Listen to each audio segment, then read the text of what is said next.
maybe they're struggling with consistency, right? Which is the vast majority of people, right? So there's a few different ways I think you can start approaching this in a healthy, realistic way. One, I think, is some sort of external event. I think those are really powerful, right? So if you want to get into running, sign up for a 5K in like June, right?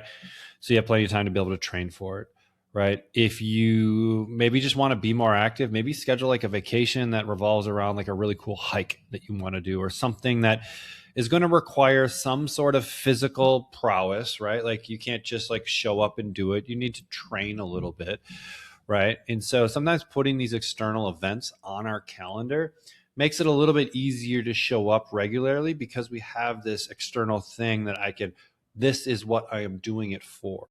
Well, and I mean, Zach my husband is a perfect example. He did that hunt last year in Wyoming, and he knew he was going to be on a horse, and he knew he was going to be in the mountains. And he remembers the last time he did a mountain hunt, and it was not near as fun as he thought it was going to be.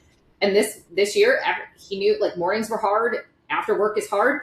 He went to the gym every day at noon, which means he didn't come to the gym with me. He went to a gym that was convenient to him. He got a Planet Fitness membership, and he went most days. I want to say he went every day, but he made it there 3 or 4 days a week, and he did what we needed to do there. Lots of stair milling, because there was going to be lots of climbing. So like, what are you doing, and what does your exercise need to look like to get you to where you want to be too? Right.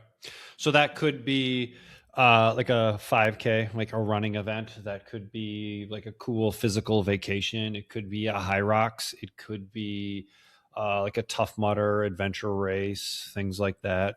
It could be a bike ride. Because there's lots of things. But when we have that on our calendar, now it's like, okay, I have a reason to show up and train. And that can be enough, right, to get you to show up, but then two, to start developing this like internal enjoyment, right? Of like, yes, training sometimes doesn't feel good, and sometimes it like just hurts a little bit, and it should if we are doing things that are challenging, but then understanding that ultimately makes us a stronger person, which then allows us to show up better in other areas of our life.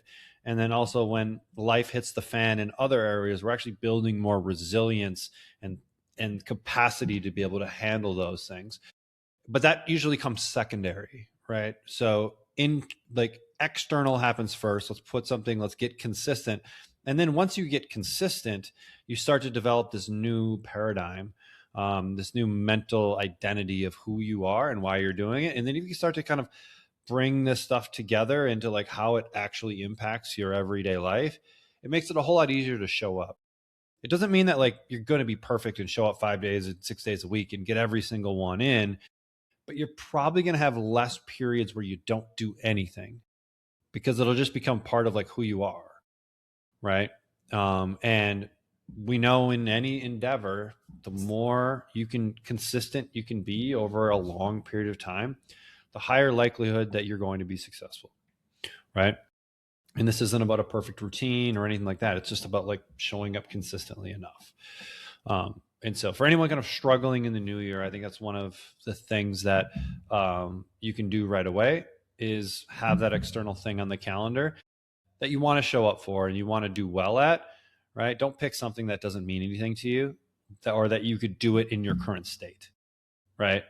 Like if you're an elite runner and you're already running a lot, maybe do a half or do a full or something like that, that would actually like push you to the next level, right?